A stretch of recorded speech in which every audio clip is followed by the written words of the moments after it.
जय राधा माधव कुंज बिहारी।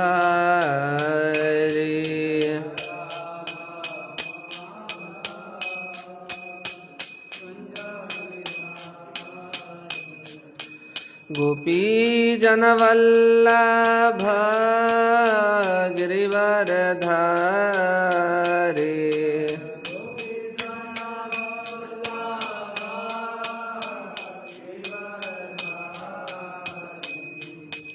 गोपी जनवल्लभ गिरिवरधारी।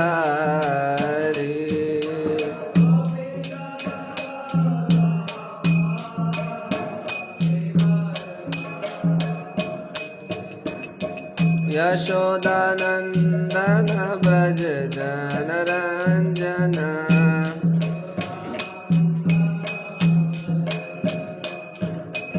यशोदानंदन ब्रज जनरंजन।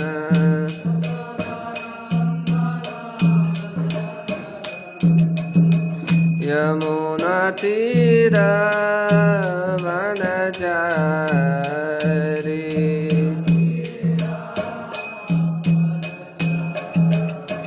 यमुना तीर वनचारी।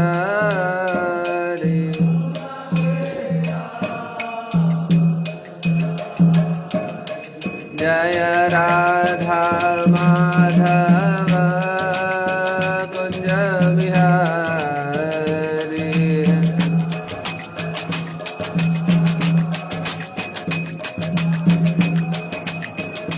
जय राधा माधव कुंज बिहारी।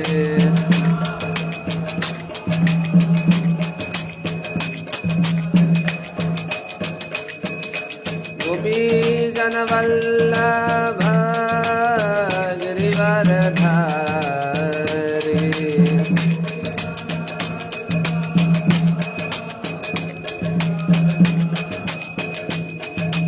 गोपी जनवल्लभ गिरिवरधारी।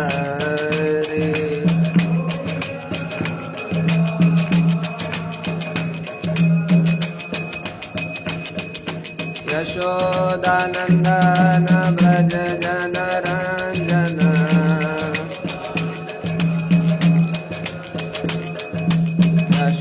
यशोदानंदन ब्रज जनरंजन।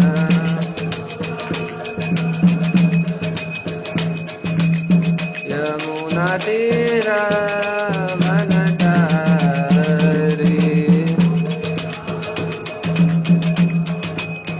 यमुना तीर वनचारी।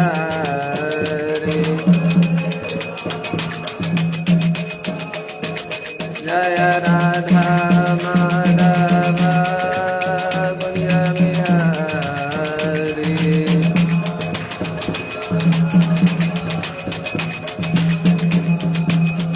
जय राधा माधव कुंज बिहारी।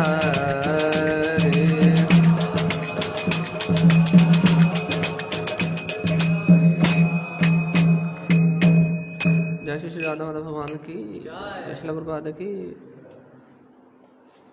ओम ज्ञानतिमिरान्धस्य ज्ञानाञ्जनशलाकया चक्षुरुन्मिलितं येन तस्मै श्रीगुरवे नमः। श्रीचैतन्यमनोभीष्टं स्थापितं येन भूतले स्वयं रूप कदा मह्यं ददाति स्वपदान्तिकं। वन्देऽहं श्रीगुरो श्रीयुतापदकमलं। श्रीगुरून् वैष्णवांश्च श्रीरूपं साग्रजातं सहगण रघुनाथान्वितं तं सजीवं साद्वैतं सावधूतं परिजना सहितं कृष्णचैतन्यदेवं श्रीराधा कृष्णपादान् सहगण ललिता श्रीविशाखान्वितांश्च। नमो विष्णुपादाय कृष्णप्रेष्ठाय भूतले श्रीमते भक्तिवेदान्त स्वामिनिति नामिने। नमस्ते सारस्वते देवे गौरवाणी प्रचारिणे निर्विशेष शून्यवादी पाश्चात्य देशतारिणे नमो महावदान्याय कृष्ण प्रेम प्रदायते कृष्णाय कृष्ण चैतन्य नाम्ने गौरतुषे नमः। हे कृष्ण करुणा सिंधु दीनबंधो जगत्पते गोपेश गोपिका कांता राधा कांता नमोस्तुते। तप्त कांचन गौरांगी राधे वृंदावनेश्वरी वृषभानुसुते देवी प्रणमामि हरिप्रिये। वाञ्छाकल्पतरुभ्यश्च कृपा सिन्धुभ्येव च पतितानां पावनेभ्यो वैष्णवेभ्यो नमो नमः। जय श्री कृष्ण चैतन्य प्रभु नित्यानंद श्री अद्वैत गदाधर श्रीवासादि गौरभक्तवृंद। हरे कृष्णा कृष्णा कृष्णा हरे हरे हरे राम राम राम हरे हरे। हरे कृष्णा। उपस्थित सारे वैष्णव का आशीर्वाद चाहूँगा। चैतन्य चरितामृत तो हम अंतिम में आएंगे अगर समय बचा तो। आज के जो विशिष्ट पर्व हैं पहले हम उन पर चर्चा कर लेते हैं। तो आज चैत्र मास का शुक्ल पक्ष की पूर्णिमा तिथि है और इस दिन आज बहुत सारे विशेष पर्व हैं जिनका अनाउंसमेंट मॉर्निंग प्रोग्राम में हुआ था। दो पर्व जिनका हम संक्षिप्त में विवरण करेंगे। एक तो बलराम जी का रासलीला और श्री कृष्ण जी का वसंत रास। जैसे शरद ऋतु में कौन सी पूर्णिमा आती है? शरद पूर्णिमा, जिसमें भगवान श्री कृष्ण जी ने रासलीला किया था। उसी तरह ये वसंत ऋतु की ये जो पूर्णिमा है इसमें भी भगवान श्री कृष्ण ने रासलीला किया था। संक्षिप्त में उसका वर्णन आता है भागवतम में, कृष्णा बुक में भी हम पढ़ सकते हैं। और बलराम जी जब गए थे वृंदावन, मथुरा से जब गए थे बलराम जी वृंदावन व्रजवासियों से मिलने के लिए, तो 2 महीना उस समय रुके थे। तो उस समय बलराम जी भी अपनी गोपियों के साथ उन्होंने रासलीला मनाया था इस वसंत ऋतु में। तो बलराम जी का भी इस समय रासलीला मनाया गया था। ये उनका 10-15 दिन चला था बलराम जी का रासलीला। कृष्ण जी का पूर्णिमा के दिन हुआ था। इसके अलावा आज हमारे एक बहुत महत्वपूर्ण आचार्य वंशी वदन ठाकुर जी का आविर्भाव दिवस है। इनके बारे में वर्णन आता है कि भगवान श्री कृष्ण की जो वंशी है उनके अवतार थे वंशी वदन ठाकुर, और इसलिए नाम भी वंशी वदन था। वंशीदास बाबा जी भी बोलते थे इनको, वंशी वदन बोलते थे, वंदन ठाकुर, अलग अलग 6-7 नामों से इनको बुलाया गया है। इनके बारे में वर्णन भक्ति रत्नाकर में और अन्य गौड़ीय वैष्णव ग्रंथों में मिलता है। तो इनके पिताजी का नाम था माधव दास और माताजी का नाम था चंद्रकला देवीदासी। एक बार ऐसा समय आया कि चैतन्य महाप्रभु माधव दास जी के यहाँ रुके ठहरे हुए थे अद्वैताचार्य प्रभु के साथ। उस समय चंद्रकला जो उनकी माताजी थी वो गर्भवती थी और चैतन्य महाप्रभु के रहते रहते ही इनका जन्म हुआ, वंशीवदन ठाकुर का। चैतन्य महाप्रभु जब उनके घर में थे तभी उनका जन्म हुआ और इस कारण से चैतन्य महाप्रभु का बहुत विशेष कृपा रहा इनके ऊपर सदैव।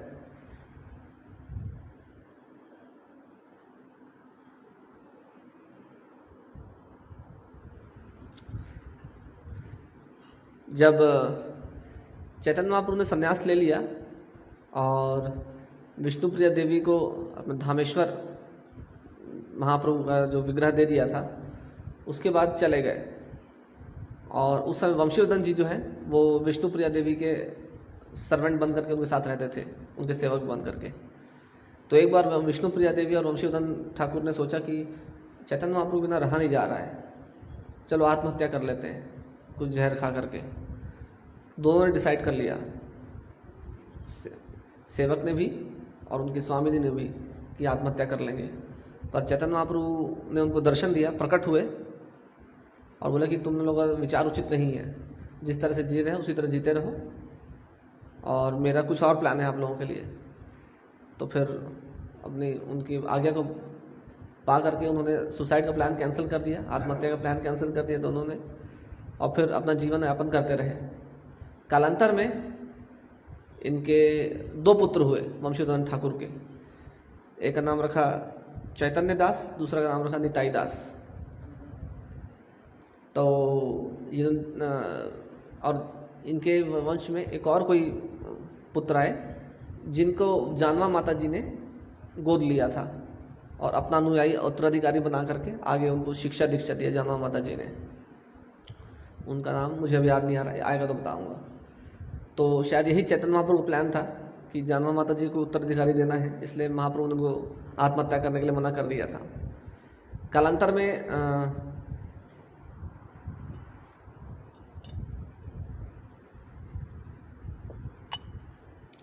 इन्होंने अपने ग्राम में भी एक प्राणवल्लभ के कुलिया ग्राम में रहते थे, वहाँ पर भगवान के प्राणवल्लभ श्री कृष्ण के विग्रह स्थापित किए। वो विग्रह आज अभी तक पता नहीं विलुप्त हो गए, कहाँ पर है किसी को पता नहीं अभी फ़िलहाल, पर वो उन्होंने स्थापित किए थे अपने ग्राम में, ऐसा वर्णन आता है। ये वर्णन संक्षिप्त में वंशीदास बाबा जी का। उसके अलावा आज हनुमान जयंती, भगवान रामचंद्र जी के बहुत प्रमुख सेवक का आविर्भाव दिवस। ये हम सब वैष्णवों के लिए एक बहुत पावन तिथि है, क्योंकि दास कैसा होता है इसका बहुत अच्छा उदाहरण हनुमान जी ने हमारे सामने प्रस्तुत किया है अपने सेवाओं से, अपने उदाहरण से। तो इनकी माता का नाम अंजना था। काफ़ी लंबे समय तक उनको भी कोई पुत्र रत्न की प्राप्ति नहीं हुई थी। अंजना और केसरी, अंजना जो थी स्वर्गलोक से एक शापित अप्सरा थी, जिनको शाप के कारण किष्किंधा क्षेत्र में जन्म लेना पड़ा, कपि योनि में जन्म लेना पड़ा। परंतु अप्सरा थी, शाप के कारण आई थी, तो रूप सौंदर्य बहुत बढ़िया था। और इनके जो पिता केसरी थे वो बृहस्पति जी के पुत्र थे, तो वो भी बहुत शक्तिशाली बुद्धिमान व्यक्ति थे। तो कालांतर में जब अंजना जी ने पुत्र प्राप्ति के लिए कुछ यज्ञ तपस्या व्रत किया था लंबे समय तक, 12 साल तक उन्होंने कुछ व्रत किया शिव जी का। उस 12 साल के अंत में शिव जी ने उनको वरदान दिया कि हाँ, तुमको एक पुत्र रत्न की प्राप्ति होगी, मेरे द्वारा ही होगी। फिर धीरे धीरे एक बार जब वो पर्वत पे थी तो वायुदेव ने अब शिव जी का आज्ञा प्राप्त करके उनको उनके गर्भ में अपनी शक्ति को प्रवेश करवाया वायुदेव ने। और उनकी शक्ति के प्रवेश, भगवान शिव के छोटे से अंश वायुदेव की शक्ति द्वारा प्रदत्त वो गर्भवती हुई अंजना। इसलिए भगवान हनुमान जी का नाम आंजनेय भी कहा जाता है, क्योंकि अंजना के पुत्र थे आंजनेय। जब ये बचपन में पैदा हुए तो हम सबको मालूम है, पर फिर भी उन लीलाओं को मैं वापस बताऊंगा कि कितने शरारती थे बचपन में। बहुत ही अधिक, हर बच्चा शरारती होता है, पर ये शक्तिशाली भी थे और शरारती भी थे, तो बहुत ज़्यादा उत्पात मचाते थे। और हर जगह जाकर के जहाँ पर भी ऋषि मुनि कुछ तपस्या कर रहे हैं उनकी तपस्या में भंग डाल देना, कहीं पर भी कुछ पेड़ वेड़ खेल खेल में उखाड़ देना, बहुत ज़्यादा उत्पात मचाने का काम करते थे। तो गुस्सा में आकर के ऋषि मुनि ने शाप दे दिया कि आप अपनी शक्ति को भूल जाओ, जब आवश्यक कार्य आएगा आपको याद दिलाएगा तभी आपको याद आएगा। तो इस कारण से फिर उसके बाद सौम्य नम्र हो गए। उसके बाद वो फिर उसके बाद उनका चरित्र एकदम ऐसा हो गया जैसे श्री रामचंद्र जी का चरित्र हमको वर्णन मिलता है कि किस तरह से नम्र होकर के सबकी सेवा करते थे, सबका आशीर्वाद प्राप्त करते थे और लंबे लंबे समय तक सेवक, अच्छे सेवक के रूप में जाने जाते थे। अच्छा, इनको शक्ति कब मिली थी इसका भी बहुत अच्छा वर्णन आता है कि बचपन में थे तो पहले से शक्तिशाली, पर एक बार ऐसा हुआ कि सूर्य को उन्होंने एक फल के रूप में देखा, उन्होंने लगा कि यह बहुत अच्छा फल है, तो कूद पड़े। तो वर्णन आता है 300 योजन कूद पड़े, पर वाल्मीकि रामायण में 300 योजन बोला आता है, पर रामचरितमानस में वो बोलते हैं सहस्त्र योजन कूद करके गए। उनको लगा कि ये फल को मैं खा लूँगा, फिर जब गए तो देखा कि ये फल नहीं कुछ और है, तो व्यक्ति है। तो उस समय बहुत बड़ी घटना है, संक्षिप्त में हम वर्णन करेंगे कि किस तरह से इंद्र आए। इंद्र ने बोला कि तुम हमारे अरेंजमेंट में दखल डाल रहे हो, निकल जाओ यहाँ से। आश्चर्य है, इंद्र को समझ में नहीं आया भाई कौन है जो ये बालक जो सूर्य के सामने खड़ा हो सकता है, साधारण वाला तो नहीं रहा होगा। पर फिर भी इंद्र ने जब समझ में नहीं आता तो कुछ ना कुछ गलतियाँ हो जाती हैं। इंद्र से गलती हो गई, उन्होंने अपने वज्र का प्रहार कर दिया, ये सोच करके कि मैं इनका वध कर दूंगा। ठीक है, तो उस वज्र का, इंद्र का वज्र जो वृत्रासुर का जिन्होंने वध किया था, हनुमान जी के केवल थोड़ा सा ये यहाँ पर हनु ठुड्डी जिसको हम बोलते हैं हिंदी में, थोड़ा सा उन्होंने छाप डाला और उसके बाद वो बेहोश हो गए। जब वायु देवता ने देखा कि मेरे बेटे को इंद्र ने मारा है और मेरा बेटा मूर्छित हो गया है, उनको बहुत गुस्सा आया। उन्होंने पूरे ब्रह्मांड का जो वायु है उसको रोक दिया। पूरे ब्रह्मांड में का वायु ही रुक गया। सबको बहुत दिक्कत हो, हमारे शरीर में भी 6 प्रकार के वायु होती हैं। तो एक तो सांस लेने वाली प्राण वायु, पर उदान वायु है जिससे मलमूत्र विसर्जन में हमको सहायता मिलती है। सब कुछ रुक गया पूरे ब्रह्मांड का, कोई कुछ कर ही नहीं, ना तो सांस ले पा रहा था ना तो कुछ कर पा रहा था। सब देवता बहुत तिलमिला गए, बोले क्या करना चाहिए क्या। फिर सब वायुदेव के पास गए तो वायुदेव को आश्वासन दिया कि ठीक है तुम्हारा पुत्र जीवित हो जाएगा। उसको वापस उनको होश में लाया गया, मूर्छा से उनको वापस होश में लाया। तब वायु देवता ने सारा वायु वापस चालू किया। फिर सारे देवताओं ने, ब्रह्मा जी, यमराज, सब लोगों ने उनको बहुत सारे आशीर्वाद दिए। इंद्र ने आशीर्वाद दिया, वरदान दिया कि आप इच्छा मृत्यु मिलेगी आपको, जब चाहोगे तभी मृत्यु को प्राप्त करोगे, अन्यथा नहीं मरोगे। यमराज ने बोला कि मेरा जो यमदंड है, जो बहुत खतरनाक अस्त्र है, इससे भी आपको कुछ नहीं होगा, कोई भी अस्त्र शस्त्र आपको कोई भी हानि नहीं पहुंचा पाएगा। तो सारे देवी देवताओं ने उनको इतना अधिक शक्तिशाली बना दिया उनके वरदान ने। उसके बाद फिर उत्पात मचाने लगे हनुमान जी, और फिर उसके बाद उनको शाप मिला कि अपनी शक्तियाँ भूल जाएं।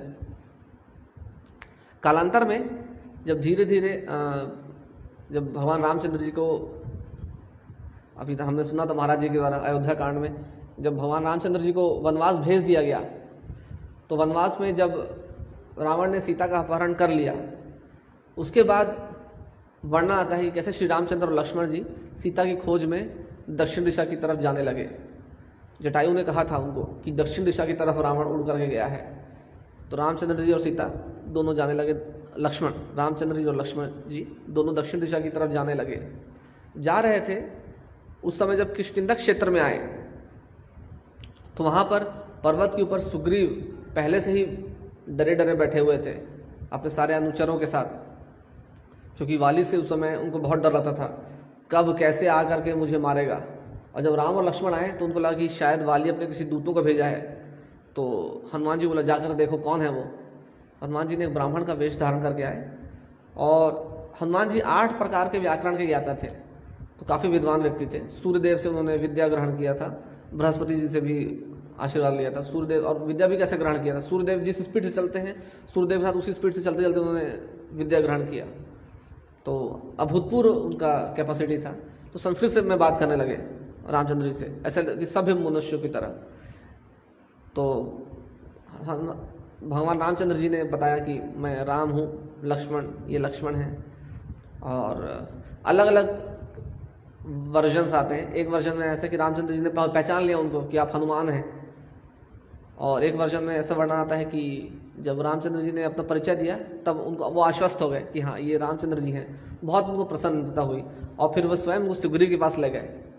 जब सुग्रीव के पास ले गए राम और लक्ष्मण को, तब सुग्रीव और रामचंद्र जी बहुत अच्छी मित्रता हो गई। रामचंद्र जी ने उनको वचन दिया कि मैं आपको आपका राज्य वापस दिलवाऊंगा, और उसके बदले में सुग्रीव जी ने वचन दिया कि मैं आपको आपकी पत्नी को प्राप्त करने में सहायता करूंगा।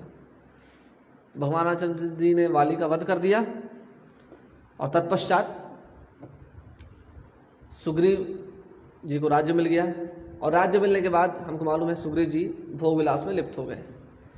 वापस लक्ष्मण जी गए, सुग्रीव जी को याद दिलाया अपने तरीके से सब कुछ पुरानी चीज़ें कि क्या वो क्या तपस्या, हमने क्या वचन दिया था। उसके बाद फिर जब खोज चालू होती है सीता मैया की, वहाँ पर जो सबसे बड़ा रामायण का कांड है सुंदर कांड, जहाँ पर हनुमान जी के पूरे पराक्रम का, उनके पूरे गुणों का वर्णन आता है। कितने उत्कृष्ट सेवक थे वो, किस तरह से उत्कृष्ट सेवक थे। जो भी सेवा उनको मिला था उसको पूरे स्पिरिट के साथ उस सेवा को एग्जीक्यूट करने का काम किया। स्पिरिट का क्या अर्थ है? अब सपोज हमको एक सेवा मिला है, इस करताल को यहाँ पर लाके रखना है, ठीक है, तो हाँ एक तरीका, हाँ रोज लाके रख दिया। पर यदि उसका सही स्पिरिट समझा जाए क्यों रखा गया है, अब बहुत सारे कारण हो सकते हैं। तो हनुमान जी पूरा डीप में जाते थे, उस सेवा को क्यों बोला गया है, किस कारण से बोला गया है, क्या उसके पीछे मनोभावना है, क्या उसका एंड रिजल्ट है, क्या उससे भी अच्छा कोई तरीका हो सकता है कि मैं अपने स्वामी को और अच्छी तरीके से पसंद कर सकूं। ये पूरा सोच समझ करके वो कोई भी सेवा करते थे। तो जब रामचंद्र जी ने हनुमान जी को कहा कि मुझे विश्वास है कि आप ही सीता को खोज के निकालेंगे, तो मैं आपको एक कहानी बताता हूँ। तो चित्रकूट में जो कहानी घटी थी वो बता दिया था रामचंद्र जी ने उनको, जो जयंत कौआ बन करके आए थे। श्री रामचंद्र जी जब सब वानर लोग अलग अलग जगह गए थे, और दक्षिण में जहाँ पर रामेश्वरम के पास जा करके जब सारे वानर अटक गए और संपाति ने कहा कि हाँ उस तरफ है सीता, तो सब लोग आश्चर्यचकित हो गए कि कैसे, कौन जाएगा उधर, हम सब तो जा नहीं सकते। सब कोई अपना अपना शक्ति का आकलन कर रहे थे, बता रहे थे कि मैं ये कर सकता हूँ, वो कर सकता हूँ। तब जामवंत ने कहा कि हनुमान तुम भूल क्यों रहे हो तो अपनी शक्ति को। जामवंत ने उनको अपनी शक्ति याद दिलाई, और जैसे ही हनुमान को उनकी शक्ति याद आई, हनुमान जी ने तुरंत खड़े हो गए और बोला कि मेरा संकल्प अब मैं पूरा करने वाला हूँ, मैं बहुत बार बार जाके आ सकता हूँ। और ये तो छोड़िए, मैं तो पूरे पृथ्वी को बार बार चक्कर लगा करके 10 बार आ सकता हूँ तुरंत, इतनी शक्ति। और फिर उसके बाद अपना साइज बढ़ाने लगे।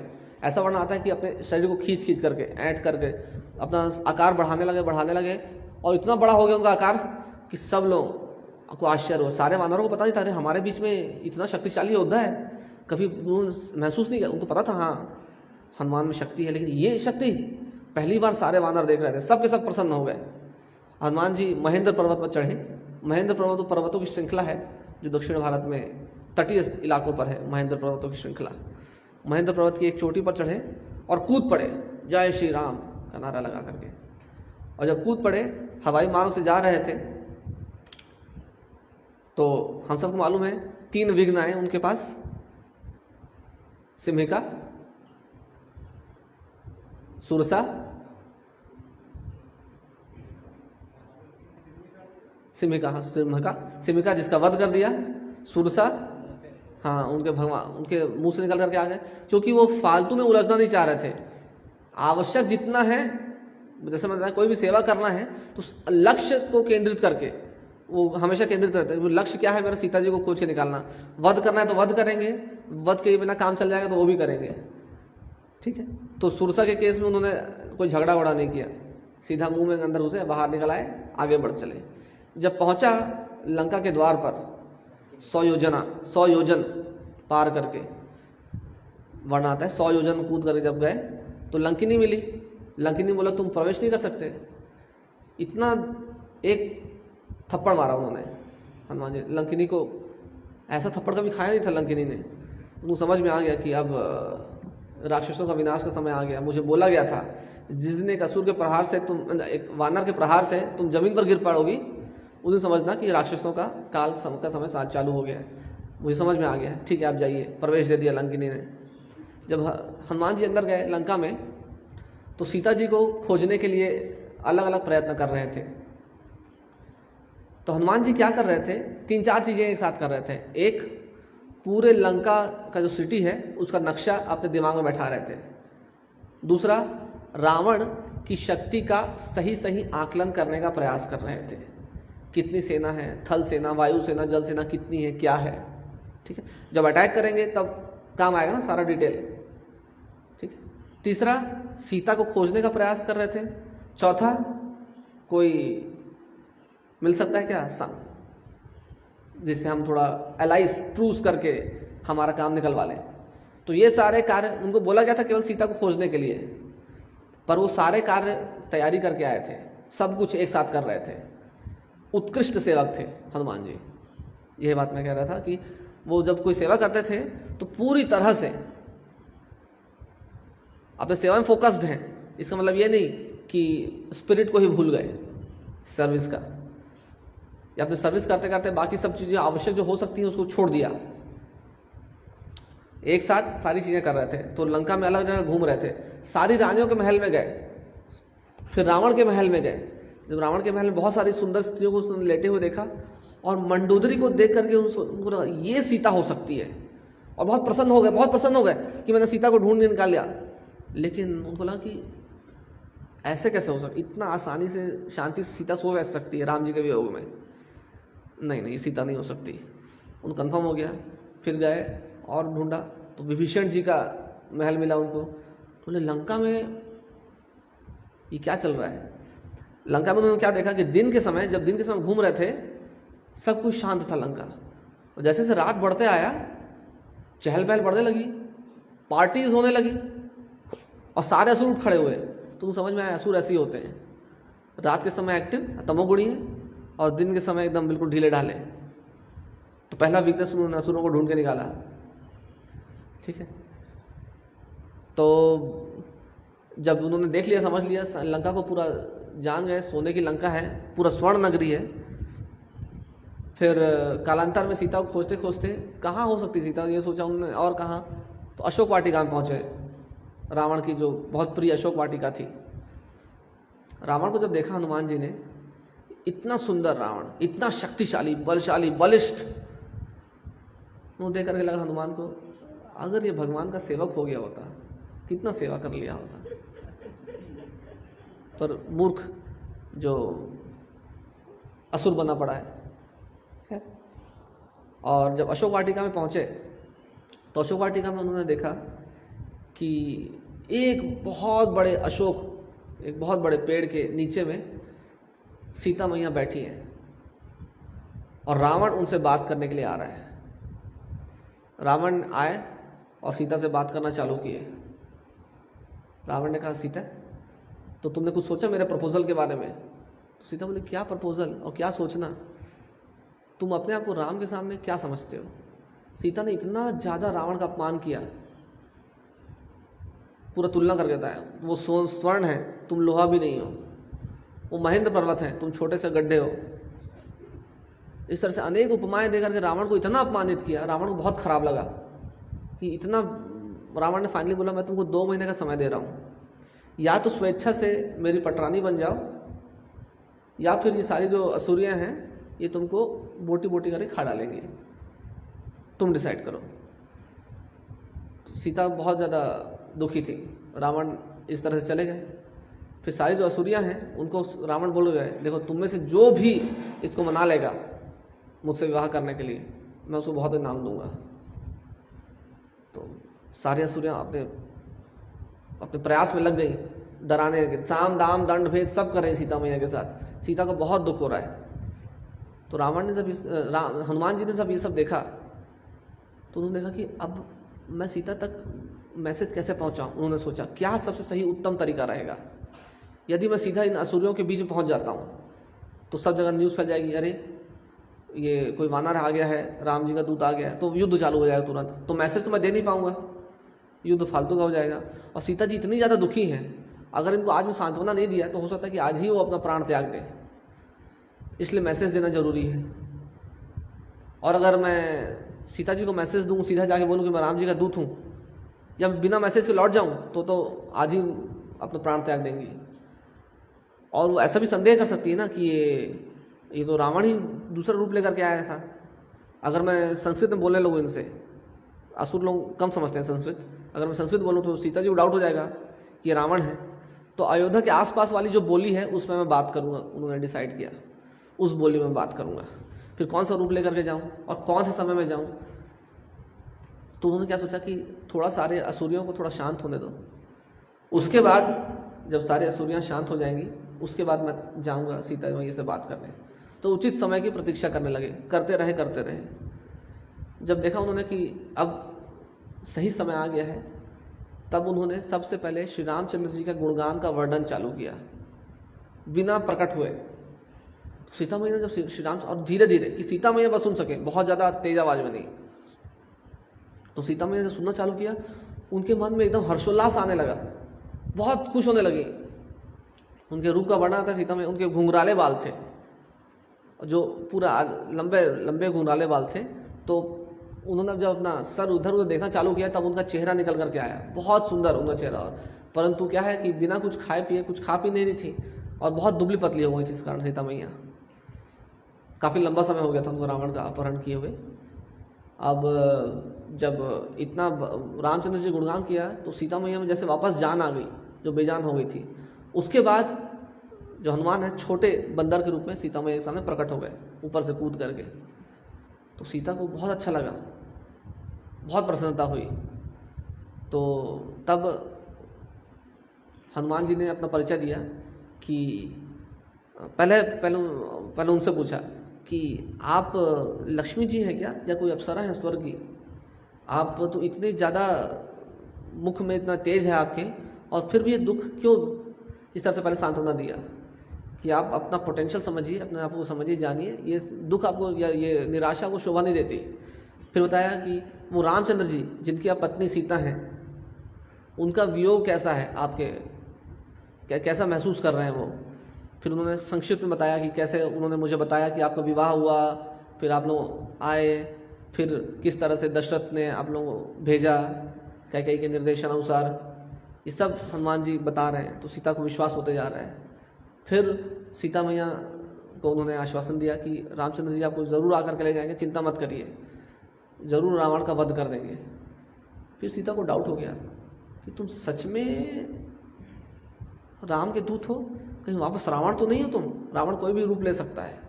ये सोचकर सीता मैया उनसे दूर हटे खड़े हुए। वापस जो थोड़ी प्रसन्नता आई थी वापस निराशा में परिवर्तित हो गई।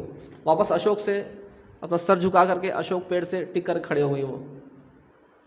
तब हनुमान जी ने उनको वो चित्रकूट वाली लीला बताई कि कैसे आप और रामचंद्र जी जब स्फटिक शिला पर बैठे हुए थे, वो स्फटिक शिला में भी है चित्रकूट में, हम लोग जाते हैं तो दर्शन कर सकते हैं। तो जयंत आया एक कौवे के रूप में और आपको परेशान करने लगा, तो रामचंद्र जी ने कुछ घास के तिनकों को ब्रह्मास्त्र बना करके जयंत के पीछे भेज दिया, और जयंत पूरे ब्रह्मांड में घूमता रहा। अंत में रामचंद्र जी की शरण में ही आया और उस ब्रह्मास्त्र से उसका एक आंख फूट गया। तो सीता मैया को फिर विश्वास हो गया कि हाँ, ये हनुमान ही हैं, ये रामचंद्र जी के दूत ही हैं। फिर हनुमान ने कहा कि मैया आप बोलो तो चलिए, अभी मेरे साथ तुरंत ले चलता हूँ आपको। तो बोले नहीं, ये अच्छा नहीं लगता। रामचंद्र जी अपनी मर्यादा का, कुल का रक्षा करें और वो स्वयं आए, मुझे यहाँ पर से लेकर के जाएं आदरपूर्वक, और वो कह दीजिएगा कि 1 महीने तक मैं प्रतीक्षा करूँगी। यदि 1 महीने तक रामचंद्र जी नहीं आए तो मैं अपने प्राण त्याग दूंगी। हनुमान जी को बहुत ये सहन नहीं हुआ। अब उन्होंने अपना नक्शा तो अपना स्थापित कर लिया था पूरा, ठीक है, रावण का पूरा शस्त्रागार भी देख लिया था, लंका का पूरा नक्शा भी उनको समझ में आ गया था। अब उनकी जो योद्धा है उनकी शक्ति मापनी थी, बाकी रह गया था उनका कार्य। तो उन्होंने सीता मैया की आज्ञा पार करके अशोक वाटिका में उत्पात मचाना चालू किया। एक और कार्य था जो उन्होंने अच्छी तरह से किया, वो है शत्रु को अच्छी तरह से भयभीत कर देना, उसका कॉन्फिडेंस युद्ध से पहले ही लो हो जाए, जिससे कि वो 100 बार सोचे, हर एक व्यक्ति लंका का, केवल राजा नहीं। तब उन्होंने थोड़ा उत्पात जब मचाना चालू किया, रावण की सबसे प्रिय वाटिका अशोक वाटिका में इतना उत्पात मचाया कि सबसे पहले कुछ छोटे मोटे सैनिक आए, तुरंत वध कर दिया, और कुछ बड़े सैनिक आए, वध कर दिया, सेनापति लोग आए, वध कर दिया। रावण का बेटा अक्षय वो आया है सेना लेकर के, हनुमान जी ने उनका भी वध कर दिया। पूरा युद्ध चालू हो गया अशोक वाटिका में। रावण को आश्चर्य, ये क्या, ये कैसा वानर आ गया? वानर इतने शक्तिशाली हो सकते हैं? और शक्तिशाली ऐसे, ये तो लगता है कोई देवता है, कोई छद्म रूप लेकर के आया है पक्का। फिर जब देखा रावण ने, लगभग रावण का 1/4 सेना समाप्त कर दिया उसने, हनुमान जी ने लड़ते लड़ते। फिर मेघनाद इंद्रजीत को भेजा गया, और मेघनाद जब उनको बंदी बना करके लाए, तब हनुमान जी ने बोला कि देखिए, आपको आदरपूर्वक बता रहा हूँ कि मैं श्री रामचंद्र जी का दूत हूँ, मैं एक वानर हूँ उनकी सेवा में, ऐसे अनगिनत वानर वहाँ खड़े हुए हैं और आतुर हैं आ करके यहाँ पर युद्ध करने के लिए। आप देख लीजिए, मैंने अकेले ने कितना काम किया है, अगर सब के सब यहाँ आ जाएंगे तो क्या होगा। तो इसलिए आप सोचिए, समझिए, निर्धारित करिए, और मेरा उपदेश है कि आप सीता को वापस कर दीजिए। विभीषण ने बोला कि भैया वापस कर देना चाहिए, पर विभीषण की कहाँ सुनते थे कोई भी। बाद में रावण ने सोचा कि सुदंड देना चाहिए। साधारणतः ऐसा नीति का शास्त्र कहता है कि दूत अपनी मैसेज जो कन्वे करता है, संदेश कन्वे कर जो बताता है, उसमें भले ही रुष्ट वाक्य भी प्रयोग कर सकता है, पर दूत को दंडित नहीं किया जाता, क्योंकि वो तो अपने स्वामी का प्रतिनिधित्व कर रहा है। तो दंड देना तो स्वामी को देना चाहिए, दूत को नहीं। तो यहाँ पर उन्होंने क्या किया, रावण ने, ये साधारण दूत नहीं है, इसने उत्पात भी मचाया है, इसलिए इसके पूंछ में आग लगा दो। अब पूंछ में आग लगाया ये सोच करके कि बंदर का पूंछ जब जलेगा तो समझ में आएगा, होश में आएगा। यहाँ हनुमान जी ने तो उल्टा कर दिया। जब पूंछ में आग लगाया, हनुमान जी पूरे लंका में घूम घूम करके पूरे लंका को आग लगा दिया, और फिर समुद्र में अपनी आग बुझाई। सीता मैया ने उस समय प्रार्थना की अग्नि देवता से, हे अग्निदेव, यदि मेरे सतीत्व राम के प्रति मेरी निष्ठा बिल्कुल सत्य है तो कृपया वो जो अग्नि हनुमान के पूंछ पर लगी हुई है वो उसको शीतलता प्रदान करे, ना कि उष्णता। तो हनुमान जी को अचानक से उनका जो अग्नि है वो एकदम से ठंडा लगने लगा, बहुत अच्छा लगने लगा, कंफर्टेबल। उनको समझ में नहीं आया कि चल क्या रहा है। भले सब जगह वो अग्नि जला रही है, इनको अच्छा थोड़ा एसी जैसा लग रहा था, अच्छी बात है। फिर अंत में हनुमान जी जब वापस जा रहे थे तो हनुमान सब जगह पूरे लंका में उन्होंने घोषणा किया कि अपने राजा को समझा दो कि वो आत्मसमर्पण कर दे रामचंद्र जी को। मैं तो एक वानर हूँ, रामचंद्र जी की सेना से आकर के ये सब करके जा रहा हूँ, जब सब के सब आ जाएंगे तो लंका का क्या होगा आप लोग सोच लो। हनुमान जी चले गए।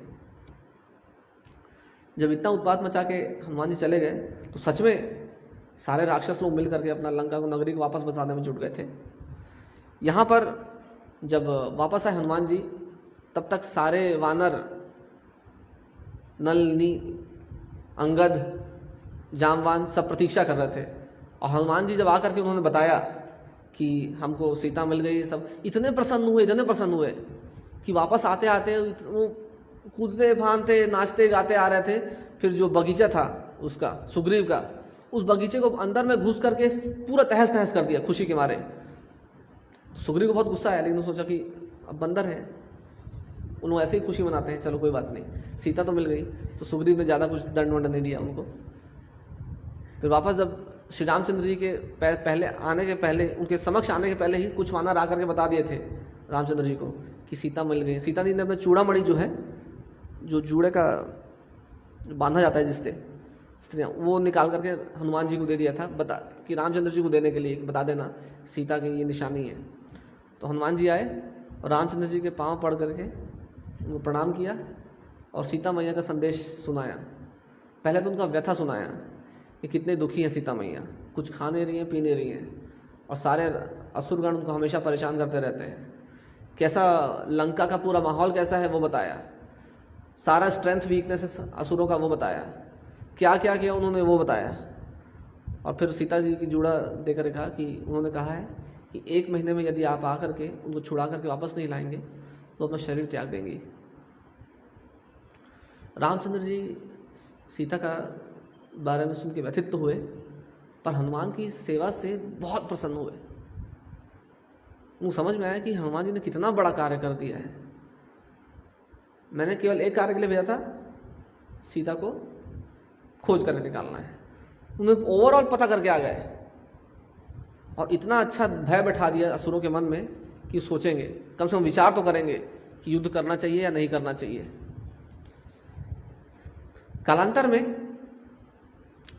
जब इनका युद्ध भी चालू हुआ तो हमको मालूम है कि रामचंद्र जी कितने हताश हो गए थे जब लक्ष्मण जी आहत हुए थे उस शक्ति बाण के प्रहार से।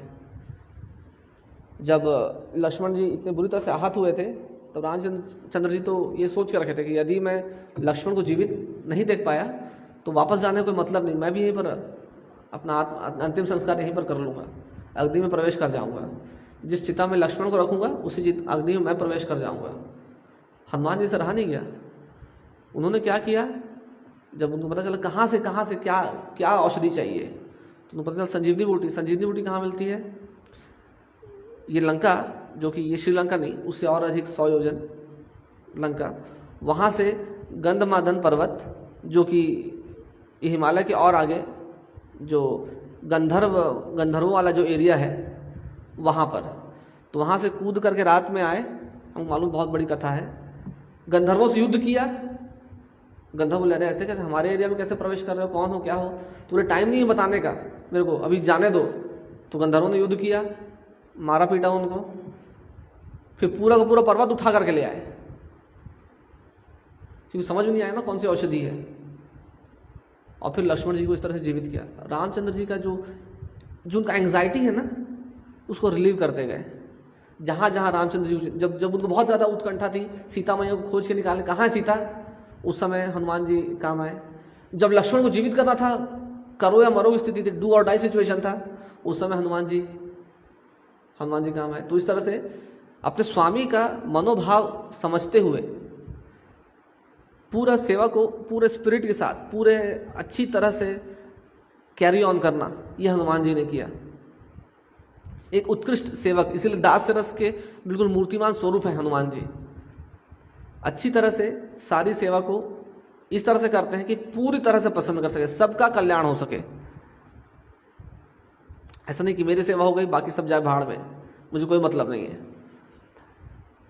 लेकिन सेवा करते करते पूरी तरह से भगवान प्रसन्न हो, उनका ओवरऑल स्ट्रेस दूर हो जाए, उनको ऐसा लगे कि मेरा कोई कंधा देने वाला कोई है मुझे। इस तरह का स्पिरिट हनुमान जी का था। कालांतर में जब वापस अयोध्या में आ गए सब, तब जब रामचंद्र जी सारे अयोध्या वासियों को लेकर के जा रहे थे साकेत धाम, तो हनुमान जी चाहते थे कि प्रभु अब मुझे भी ले चलिए, आपके विरह के बिना मैंने जीना सीखा नहीं है, अब हो गया। तो हनुमान जी ने कहा कि नहीं, तुमको यहीं रहना है कलयुग के अंत तक। कलयुग मतलब ब्रह्मा जी के पूरे आयु तक तुमको यहीं रहना है। हाँ, जहाँ जहाँ रामायण का तुमको कथा मिलता है वहाँ जाके बैठ के सुनते रहना, तो मुझसे विरह कम महसूस होगा। मैं जानता हूँ तुमको मुझसे बहुत अधिक विरह होगा, पर ये तुम्हारी सेवा है कि तुमको रहना है ब्रह्मा जी की पूरी आयु तक। तो हनुमान जी अपने हृदय में पत्थर रख करके वो रुक गए। और किम पुरुष लोक में रहते हैं हनुमान जी। जब नारद मुनि खोज रहे थे कौन सर्वश्रेष्ठ भक्त है, कौन सर्वश्रेष्ठ भक्त है, तो अपनी खोज करते करते जब प्रहलाद महाराज के पास पहुंचे कि अरे आप तो भगवान के बहुत प्रिय भक्त हैं, भगवान खंबे से प्रकट हुए आपको बचाने के लिए। प्रहलाद महाराज ने सर झुकाया और बोला, नारद मुनि मुझे क्षमा कर दीजिए, मैं तो केवल भगवान को गुणगान करता हूँ और मुझे बचाने के लिए भगवान को आना पड़ता है, कोई सेवा नहीं की मैंने भगवान के लिए। पर देखिए हनुमान को, वो भगवान को मेरे लिए टेंशन लेना पड़ता है, वो भगवान का टेंशन दूर करते हैं। तो कितने श्रेष्ठ भक्त हैं, क्या है उनकी भक्ति। तो असल में वास्तविक सेवक तो वो हैं। कृपया उनके पास जाइए, उनसे अच्छा सेवक मैंने कभी नहीं देखा है। जब हनुमान जी के पास नारद मुनि आते हैं कि आप सर्वश्रेष्ठ सेवक हैं भगवान के, आप सर्वश्रेष्ठ सेवक हैं, हनुमान जी भी अपना सर झुका के खड़े हो जाते हैं। ऐसा मत कहिए, ऐसा मत कहिए। भगवान ने मुझे त्याग दिया है, अपने से दूर कर दिया है। मैं वापस जाना चाहता था साकेत धाम उनके साथ, मुझे बस छोड़ कर गए, बाकी सबको लेकर गए। मेरे प्रति भगवान निष्ठुर हो गए, कुछ तो कमी रह गई थी मेरी सेवा में, इसलिए भगवान मुझे छोड़कर चले गए। पर वो जो पांडव हैं उनके साथ भगवान सदैव रहते हैं, और ऐसे रूप में आए कि मैं वहाँ जा ही नहीं सकता, मैं उनको ऐसे देख नहीं सकता। तो मुझे अपना विरह ही दे रहे हैं और पांडवों को अपना सानिध्य, तो वो मुझसे श्रेष्ठ भक्त हैं। ऐसा वर्णन आता है द्वारका में एक बार जब सारे द्वारका वासियों को भगवान कृष्ण दिखाना चाहते थे, सबको नम्र करना चाहते थे, सबको लगता था कि हम अच्छी भक्ति कर रहे हैं, तो उन्होंने गरुड़ देव कहा कि गरुड़ जा करके हनुमान जी को किम पुरुष लोक में जाओ, तुम तो बहुत सर्वश्रेष्ठ व्यक्ति हो, तुमने तो देवताओं के लिए अमृत लेकर के आया सारे नागों के बीच से, तुम कितने प्रसिद्ध व्यक्ति हो, तुम्हारी शक्ति कौन नहीं जानता, मन की गति से भी तेज गति से तुम दौड़ सकते हो, तुम्हारी भुजाओं में कितनी शक्ति है, कौन नहीं जानता। तुम जाओ हनुमान जी को बोलो कि मैंने बुलाया है, उनको लेकर के आओ। तब हनुमान जी जब किम पुरुष लोक में गए, हनुमान जी को कहा कि आपको श्री रामचंद्र जी ने, आपको कृष्ण ने बुलाया है। तो माँ जी ने कहा कि मैं थोड़ा बिजी हूँ पूजा में। अरे आज तक जिसको भी कृष्ण ने बुलाया किसी ने मना नहीं किया, आप बोल रहे हैं कि मैं बिजी हूँ। और ये किनकी पूजा कर रहे हो? रामचंद्र जी की। वही राम कृष्ण है। तो हनुमान जी बोले मुझे पता है, पर मैं ऐसे देख नहीं सकता उनको, तो मुझे क्षमा कर दीजिए। गरुड़ थोड़ा जोर जबरदस्ती करने लगे। तो हनुमान जी ने अपना पूंछ लिया, पूंछ से एक पूंछ का जो पीछे जो बाल होते हैं ना, उससे गरुड़ जी को मार दिया, उस पूंछ के बाल से। गरुड़ जी किम पुरुष लोक से वापस आए द्वारका में, सीधा भगवान के चरणों में आकर गिर पड़े। उनको जब समझ में आया कि उनको लगा ये क्या हो गया, ऐसा कभी अनुभव नहीं हुआ था गरुड़ जी को, और किसने इतनी बुरी तरह से उनको नहीं पीटा था। उनको युद्ध, बहुत सारे असुरों से युद्ध किया था। जब मूढ़ राक्षस ने अपनी गदा चलाई थी, तब गरुड़ जी को लगा था कि कोई जैसे कमल का फूल फेंक रहा है मेरे ऊपर। इतने शक्तिशाली गरुड़ जी को पूरी तरह से नम्र कर दिया। तो कृष्ण ने कहा कि अच्छा एक बात जाके बोलो कि रामचंद्र जी द्वारका आए हुए हैं, उन्होंने बुलाया है। तो गरुड़ जी बोले हाँ ठीक है। थोड़ा गए, सर झुका के बोले कि रामचंद्र जी द्वारका में हैं, उन्होंने बुलाया है। हनुमान जी गायब। गरुड़ जी बोले क्या हो गया? वापस गरुड़ जी अपनी गति से आए तो देखे कि ऑलरेडी हनुमान जी पहुंच गए हैं, और कृष्ण जो है वो रामचंद्र जी बने हुए हैं, बलराम जी लक्ष्मण बन गए। सत्यभामा को उन्होंने बोला कि सीता बन जाओ, सत्यभामा बोली नहीं ये मैं नहीं कर सकती। तो फिर रुक्मिणी सीता बन खड़ी हो गई। तो और हनुमान जी उनको प्रणाम कर रहे थे। तो ये देख करके गरुड़ जी समझ में आया कि हनुमान जी की भक्ति बहुत ही उत्कृष्ट है, बहुत ही प्रवीण है, बहुत ही प्रगाढ़ है। और कलयुग में यही हनुमान जी मुरारी गुप्ता बन करके आए श्री चैतन्य महाप्रभु की लीला में अपना सहभाग देने के लिए। मुरारी गुप्ता बहुत बड़े विद्वान थे, बहुत शास्त्र के पंडित थे, परंतु अपने आरंभिक जीवन में उन्होंने निर्विशेषवाद का प्रचार प्रसार अधिक किया।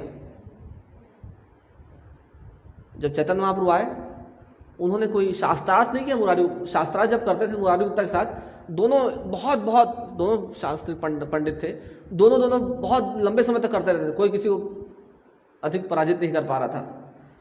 तो एक दिन महाप्रभु आए, मुरारी गुप्ता खा रहे थे, और आकर के उन्होंने वो जो थाली है उसमें मूत्र त्याग कर दिया। मुरारी गुप्ता को लगा कि ये कैसा मजाक है।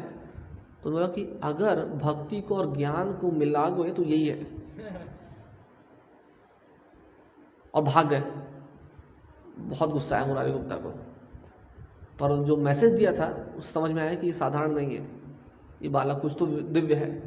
और जब महाप्रकाश लीला चैतन्य महाप्रभु दिखा रहे थे, उस समय मुरारी गुप्ता जब आए महाप्रकाश लीला में चैतन्य महाप्रभु का रूप देखने के लिए, तो उन्होंने देखा कि ये श्री रामचंद्र हैं, और अपने आप को देखा मुरारी गुप्ता ने, उनकी पूंछ निकल आई है, अपने आप को हनुमान के रूप में देखा और भगवान को प्रणाम किया। चैतन्य महाप्रभु की जीवनी का, विशेष करके उनकी जो आदि लीला है, मध्य लीला, जो नवद्वीप की लीलाएं हैं, उसका सबसे अधिक प्रामाणिक जो लेख मिलता है वो है मुरारी गुप्ता के कड़चा में। उन्होंने जो डायरी लिखा था चैतन्य महाप्रभु के सारी लीलाओं के ऊपर, वो पूरा बेसिस बना आदि खंड, चैतन्य लीला का जो आदि खंड है, जो वृंदावन दास ठाकुर ने लिखा था, वो मुरारी गुप्ता का कड़चा से लिखा था। और जो अंत लीला है, जो कृष्णदास कविराज गोस्वामी ने अधिक उससे जिसका वर्णन किया, वो रघुनाथ दास गोस्वामी के कड़चा का वर्णन है। तो चैतन्य महाप्रभु जो नवद्वीप लीला है, जो बाल लीलाएं हैं, उसका हम श्रेय किसी को दे सकते हैं तो वो मुरारी गुप्ता, स्वयं हनुमान जी, उनकी कृपा से हमको चैतन्य लीला, इतनी सुमधुर चैतन्य लीला अवेलेबल है हमारे लिए। और यही मुरारी गुप्ता को जब चैतन्य महाप्रभु ने एक बार कहा कि देखो, आप कृष्ण का नाम जप करो, राम का नाम क्यों जप करते हो, कृष्ण सर्वश्रेष्ठ है, पूर्ण पुरुषोत्तम भगवान है, फिलोसॉफिकली बिल्कुल बोले सही है। रात भर प्रयास किया पर कृष्ण का नाम नहीं ले पाए, राम का नाम ही लेते थे। अगले दिन आत्महत्या करने वाले थे तो महाप्रभु ने आके रोका, नहीं, आत्महत्या करने की आवश्यकता नहीं है आपको। आप अपने टेस्ट में पास हुए, आपका आसक्ति राम से इतना है, आप उसमें संतुष्ट हो। आप कंपैरेटिव मेंटेलिटी नहीं रखते, कंपैरिजन मेंटेलिटी, मुझे बेस्ट चाहिए, भक्त बनना है तो मुझे नंबर 1 भक्त बनना है। नहीं, जो अपेक्षा है आपसे उसमें आप संतुष्ट हो, तो आप बहुत अच्छे भक्त हो। तो हम धन्यवाद देते हैं हनुमान जी का हमारे सबके भक्ति में, चाहे कृष्ण लीला हो, चैतन्य लीला हो या गौर लीला हो। उन्होंने हम वैष्णवों के लिए बहुत अधिक अच्छा उत्कृष्ट उदाहरण और मार्ग प्रस्तुत कर दिया है। उनका आशीर्वाद की भी कामना करते हैं कि हम अधिक से अधिक अपनी भक्तिमय जीवन में उनके जो दिव्य आचरण है, उपदेश है, उसका अनुसरण करके अपना जीवन सफल कर सकें। कोई टिप्पणी किसी की?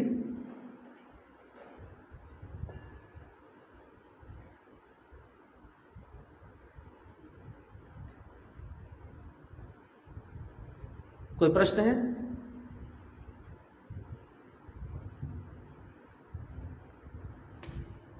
जी।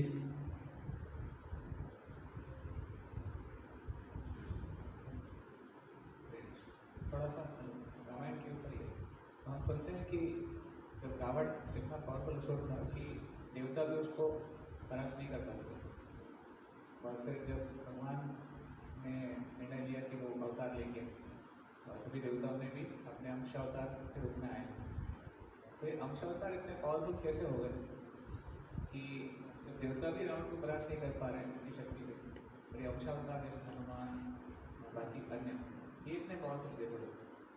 हनुमान जी स्वयं रुद्र थे। शिव जी ने रावण को अच्छा पाठ पढ़ाया था। वर्णन आता है कि जब रावण गए थे कैलाश को उठाने के लिए, रावण ने कैलाश उठा लिया था, अब शिव जी ने अपना एक अंगूठा दबाया तो कैलाश दब गया। रावण के पूरे हाथ 20 के 20 हाथ दब गए, सब चटनी हो गए। फिर रावण को समझ में आ गया कि मैंने बहुत बड़ी गलती कर दी। फिर उस रावण ने, तो प्रसिद्ध है शिव तांडव स्तोत्र, उसका गान किया और शिव जी को प्रसन्न किया, अपने हाथ और शक्तियाँ वापस प्राप्त की। वही हनुमान जी, उन्होंने रावण को अच्छा पाठ पहले ही पढ़ाया हुआ था। जहाँ तक बात है सुग्रीव, अंगद, इन लोगों ने कभी भी मतलब रावण को परास्त करने का वर्णन नहीं आता, और शिव जी तो अच्छी तरह से उन्होंने सिखाया था रावण को। हनुमान अलग थे जी। शिव जी ही रुद्र हिमसेल्फ। जी जी, और रमेश भी कुछ बोलना चाह रहे हैं, प्रश्न है? अच्छा अच्छा। जैसे कि हम देखते हैं माधवाचार्य के संप्रदाय में, तो जो मध्वाचार्य थे वो भी हनुमान जी का भी जनरेशन और उनको पवन देव का भी उनका कैसे माना जाता है, तो उस हिसाब से हनुमान जी को पवन देव के अवतार हुआ यस। इसमें रुद्र का पवन देव कैसे समझे? अब हम देखते हैं चैतन्य महाप्रभु की लीला में भी मल्टीपल मिक्स पर्सनालिटीज़। तो वायु ने 3 बच्चों को जन्म दिया, हनुमान, फिर भीम, और फिर यहाँ मध्वाचार्य। बिल्कुल, वो कहते हैं कि जो प्राण भी अलग अलग है, वो मुख्य प्राण जो होता है, मुख्य प्राण वो है मध्वाचार्य। तो वो मुख्य प्राण जो है उनके अनुसार वो बाकी सारे प्राण वायु से अलग है, उसका विशेष पोजीशन है, और वो भगवान विष्णु का सबसे उच्च कोटि का भक्त है, वो मुख्य प्राण जो है। तो वो भी जब डिफाइन करते हैं मध्वाचार्य को या हनुमान जी को, तो उनको वायु के अंश हैं, यस, बट मुख्य प्राण है जो कि काफ़ी विशेष है, ऐसा वर्णन करते हैं मध्व संप्रदाय वाले। हालांकि वाल्मीकि रामायण में उनका रुद्रांश होना भी वर्णन आता है, रुद्र जी का अंश होना, जो वायुदेव की शक्ति प्राप्त होकर के आए। ऑफ कोर्स वायुदेव के माध्यम से ही गर्भवती हुई अंजना जी, पर रुद्रांश थे वो, ये वर्णन आता है वाल्मीकि जी के लेख में हनुमान जी का।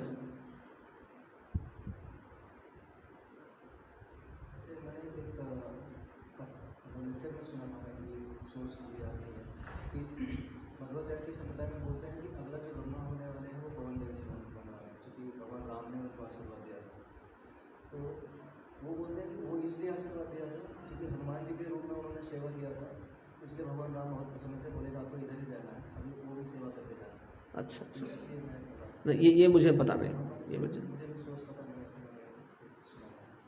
हो सकता है, मुझे मेरी जानकारी में नहीं है। Thank you. Yes Ankur bro.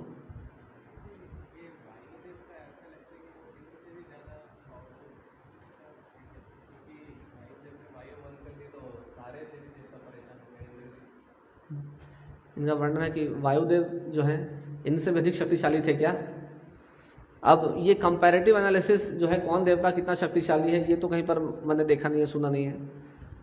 पर हाँ, वायु देवता ने जब अपना डिपार्टमेंट बंद कर दिया तो सारे देवी देवताओं को दिक्कत होने लगा, ये बात सही है। अब देखिए हमारे मंदिर में अलग डिपार्टमेंट है, अकाउंट्स है, मेंटेनेंस है। मेंटेनेंस से इलेक्ट्रिसिटी मान लो बंद कर दिया, हम सब में हाहाकार मच जाएगा। अकाउंट्स बंद हो गया तो भी हमको दिक्कत होने लग जाएगी। तो कुछ ऐसा समझ सकते हैं हम। हाँ, भले सबऑर्डिनेट है बट फ्री विल सबके पास है। IT डिपार्टमेंट यस यस है सबऑर्डिनेट, बट हम भी सबऑर्डिनेट, बट हमारे पास अपना कुछ फ्री विल इंडिपेंडेंस है, एक ये रहता है। ठीक है, यस पवन प्रो।